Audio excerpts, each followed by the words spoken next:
These boys I met at the Mother Earth News Fair, and I was going to try to tell their story in another video, but it's a video of itself, because what they've done here I think is extraordinary. Would you guys introduce yourselves? My name is Jariah. I'm from Tacoma, Washington. I'm Joel Burns. I'm also from Tacoma, Washington. I'm from Auburn, and that's about it. They have amassed a collection of tools that is better than mine. All of these, where would you say you got the majority of these tools? I would say the majority have been from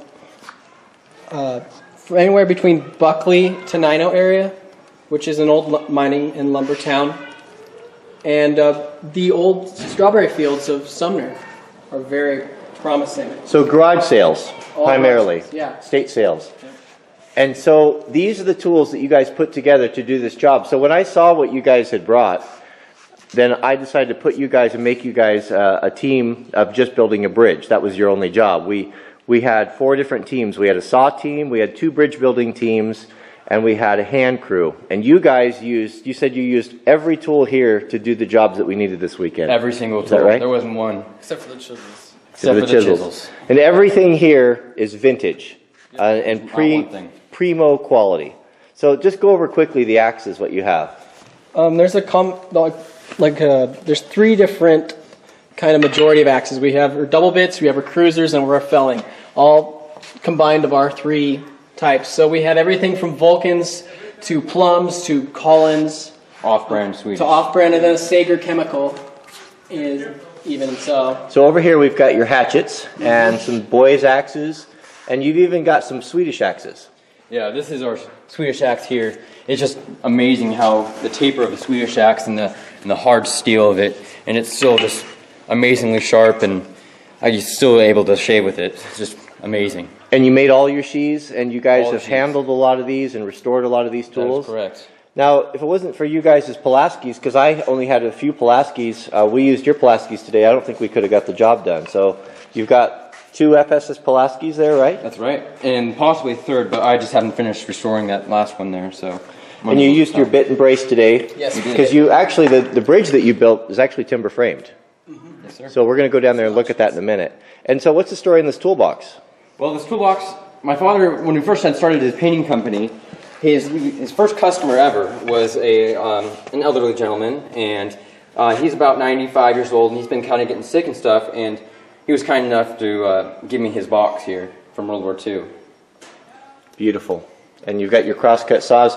And this isn't all that you guys have collected. This is just what you could really fit in your car. Yes, sir. Right. So even at that, we had our shovels tied to the roof and plow skis next to the windows.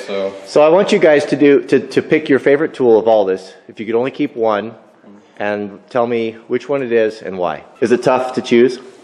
It actually is tough. It is very tough. If I said you could only choose one of all the tools that you've collected and restored, what would it be? So what did you choose? I chose the True Temper Vulcan because this edge is so, it's just so deep penetrating. I've had like 2.5-inch hits while felling a tree before.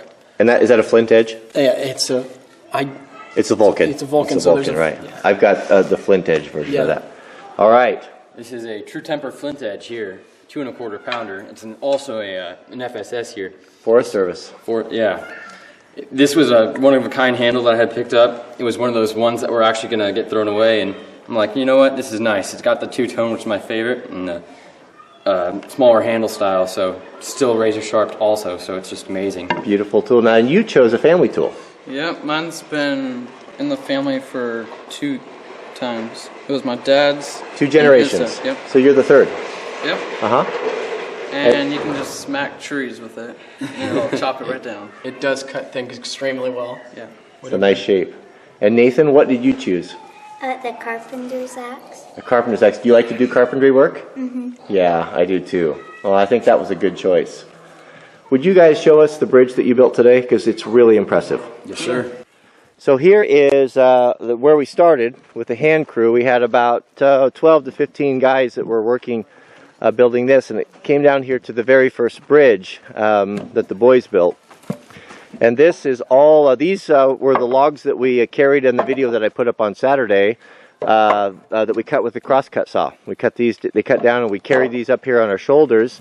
And this entire bridge was all built with the tools that they purchased, all hand tools. They augered all the holes. They used their axes and hatchets to do all the framing, and I just supplied the decking boards. And so they're all cut, it's ready to go. I also tasked the bridge building crews to name the bridges. So they're coming up with bridges, and they're working on the signs right now and carving those, and they're going to name these bridges, and I don't know what they are yet, so that's going to be a surprise for me. But look at this beautiful work that they've done. So how did you decide on this design, and real briefly, how did you execute it? The design is a culmination between his idea and his dad's idea, because we couldn't decide whether to do horizontal braces or should we do diagonal braces, or should they be on the outside, should they be in the inside. Now, so we decided, well, let's do both somehow and incorporate how we can hopefully brace this and keep it tied together.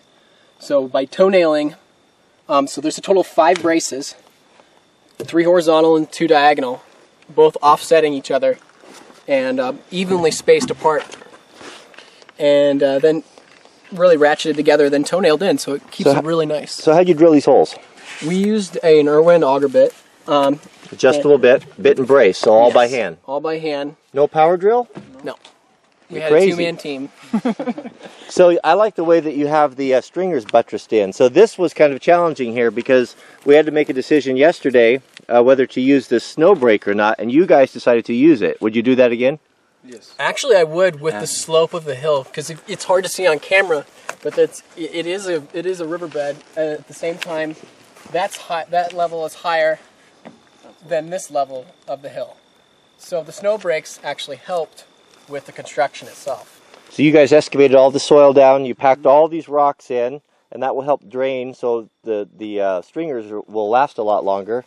And it's just a beautiful bridge, guys. I'm so proud of you and so grateful for this. It's a treasure to us, and we will think about you every time we cross it. Thank you very much. Very much. You ready? Don't trip me. I won't, I promise. And Corinne, you can narrate. She's gonna rob a bank. I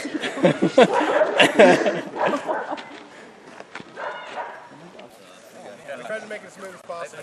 Has his arms. It feels good. It's actually so much bigger. Yeah. But I'm not seeing the trail. This is problematic. And this is just for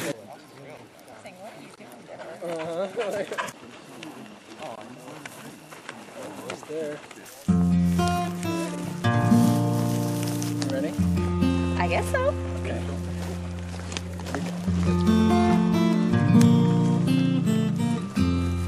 Whoa! I like it. It's way bigger than I thought it would be.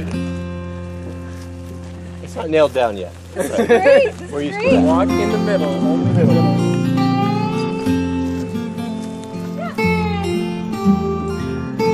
Big time nails. I like it. I can ski, bike, play. It's good. Bring on the water. Good job. Thank you. You like being the center of attention? I hate it. Wait, you gotta turn around. So, one of the responsibilities of the crews that built the bridges, that they had the responsibility for choosing the name, as well as the hand crew has chosen a name for one of the hills in the meadow that they crossed. So, everyone involved has hand carved the sign, and I haven't seen it yet. So we're going to find out what the name is of the. Do you know the name? I don't know. I haven't seen it yet. Only the carver. Can we pronounce only it? the carver. No one knows. Only him. Uh-oh. He's Maybe trouble. Yeah.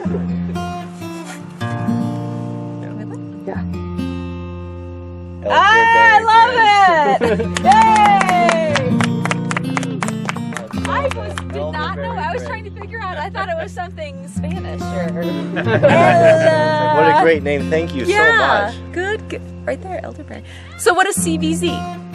Our last one. Their initials. Oh, I like it. That is beautiful. Thank I you love it. very Thank you much. guys so much. Nice carving. Fun.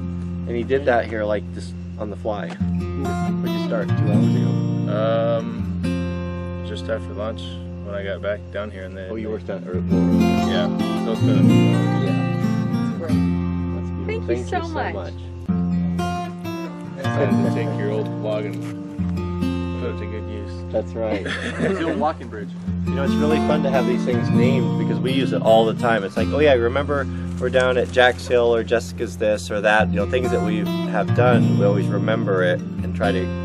It seems like the name sticks to it. So it's like, well, we can meet down by Elderberry Bridge or the Christmas Bridge or Lucy's Hill, and I think it's nice. Good looking. What's that? I like the elder people.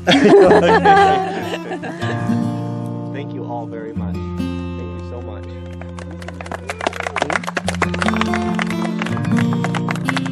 Yeah, I went until it's live out here. That's private. What do you think?